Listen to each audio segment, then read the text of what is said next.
अरे जी, वो विराट कोहली और अनुष्का आए थे। विराज बैठ, प्रसन्न हो? ये वो ठीक।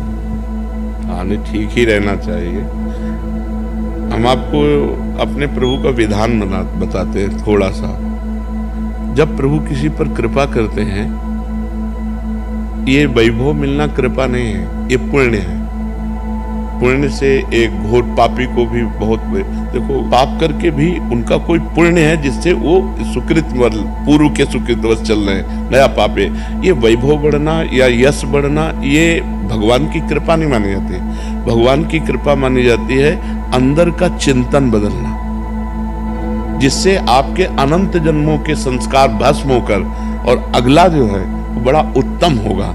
अंदर के चिंतन से होता, बाहर से कुछ नहीं होता। महत्व अंदर का चिंतन। अच्छा, अंदर का चिंतन हम लोगों का स्वभाव बन गया बहिर्मुखी। बहिर्मुखी मतलब बाहर यश, कीर्ति, लाभ, विजय, इससे हमको सुख मिलता है। अंदर से कोई मतलब नहीं रखता कोई विरला ही अंदर से। अब क्या होता है, भगवान जब कृपा करते हैं तो संत समागम देते हैं, फिर दूसरी जब कृपा होती तो विपरीतता देते हैं, और फिर अंदर से एक रास्ता देते हैं। ये मेरा रास्ता है, ये परम शांति का रास्ता है, ये शांति का रास्ता नहीं। भगवान वो रास्ता देते और जीव को अपने पास बुला लेते हैं। बिना प्रतिकूलता के संसार का राग नष्ट नहीं होता। किसी को भी वैराग्य होता है तो संसार की प्रतिकूलता देखकर वैराग्य होता है। सब कुछ हमारे अनुकूल है तो हम आनंदित होकर उसका भोग करते हैं। जब हमारे ऊपर प्रतिकूलता आती है तब ठेस पहुंचती है कि इतना झूठा संसार, तो अंदर से भगवान रास्ता देते हैं। ये सही है। भगवान बिना प्रतिकूलता के इस संसार को छुड़ाने का कोई भी औषधि नहीं रखी। आज तक जितने बड़े महापुरुष हुए हैं, जिनका जीवन बदला है, उनको प्रतिकूलता का दर्शन करके बदला है। तो कभी प्रतिकूलता आए उस समय आनंदित हो कि मेरे ऊपर अब भगवान की कृपा हो रही है, कि मुझे सतमार्ग में चलने की प्रेरणा मिल रही है। अगर सतमार्ग छूटा हो, ये सब तो एक सेकंड के लिए आप विचार कीजिए। अब अपना सुधार करो, अपने जीवन को सत्य में ले आओ, तो अगला जो होगा वो बहुत जोर का होगा। चाहे जन्म हो तो श्रीवान, कुलवान, धनवान, वैभव संपन्न ऐसे, और भक्ति की अनुकूलता, भक्ति की अनुकूलता। खास बात श्रीवान, धनवान, कुलवान नहीं, खास बात भक्ति की अनुकूलता। अगर इस जन्म में भगवत प्राप्ति नहीं हुई तो भगवान श्री कृष्ण ने गीता में कहा है कि मेरे भक्त का नाश नहीं होता।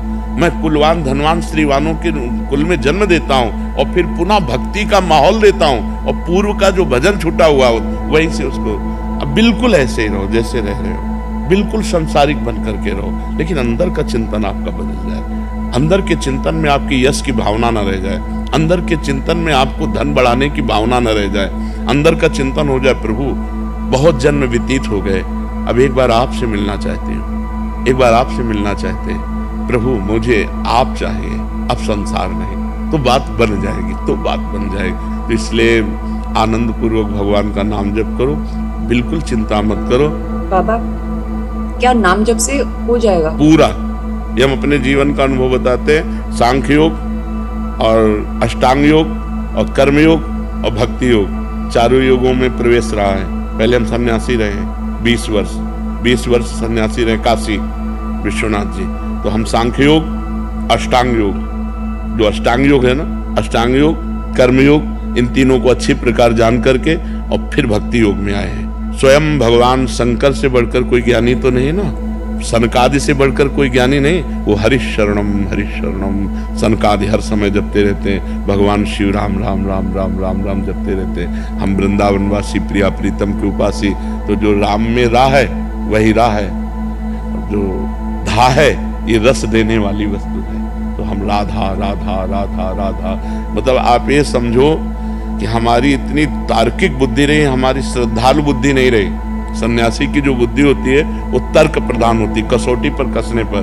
तो हम केवल भावुकता में राधा राधा का प्रचार नहीं कह रहे कि हमने सुना और ऐसे ग्रंथों में पढ़ा, ऐसे कह रहे, स्वयं स्वाद लेके कह रहे और विश्वास के साथ कह रहे कि यदि आप राधा राधा जपते हो तो इसी जन्म में भगवत प्राप्ति हो जाएगी, इसी जन्म में। जैसे किसी से कहा जाए कि तुम सत्य बोलो, मंदिर में चढ़ के बोलो, तो हम मंदिर में नहीं, हम वृंदावन में बैठे हैं। करोड़ों मंदिर इसकी समानता नहीं कर सकते, भगवान का परम धाम है। अगर राधा राधा नाम चल रहा है तो इसी जन्म में भगवत प्राप्ति हो जाएगी। हमारी आखिरी श्वास यदि राधा तो मुझे श्री जी की प्राप्ति, भगवान की प्राप्ति हो जाएगी। इसमें कोई संशय नहीं और किसी साधनों की कोई आवश्यकता नहीं। आप केवल अंदर ही अंदर चलाइए और लिखिए। देखो, हम जो कह रहे हैं उसको समझो। बहुत अधिक नाम जपने की हमें चेष्टा नहीं करनी, कम संख्या हो लेकिन मन लगा करके हो। जैसे हम, अब देखो, आप लिखो राधा, अपने दिमाग में लिखो, खुले नेत्र लिखो या बाहर देखो, दिखाई दे रहा है राधा लिखा हुआ, वही कान में सुनो राधा, वही अंदर उठाओ राधा।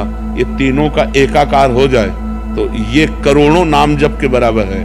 देखो, जैसे हम बोला राधा, ऐसे हम 1000 राधा नाम बोले तो हम बोला राधा, ये उपांशु है, इसे उपांशु कहते हैं।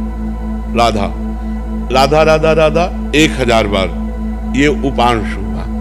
अब ये ऐसे उपांशु हम 10,000 बार जप करें, अंदर देखते हुए बोले राधा, उपांशु 10,000 बार नाम जप करने का फल एक बार मानसिक में है।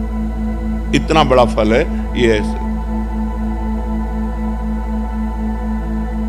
राधा राधा राधा चल रहा है, नेत्रों से हम उसे देख रहे हैं, कानों से उसे सुन रहे हैं। आप देखना कि अगर मन भगेगा तो आप लिख नहीं पाओगे राधा नाम, अगर लिख रहे हो तो मन भगेगा नहीं। तो चाहे 10 बार लिखो, 100 बार लिखो, लेकिन एक अभ्यास बनाओ ऐसा कि कुछ समय शांति से स्नान आदि करके बैठ गए और राधा राधा लिख रहे हैं, उसी का चिंतन कर रहे हैं। इसे अपना जीवन बना लो, फिर आप परिणाम में खुद देख लेना।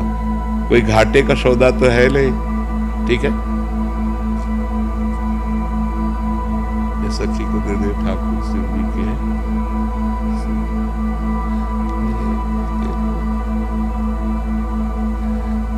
खूब आनंदित रहो नाम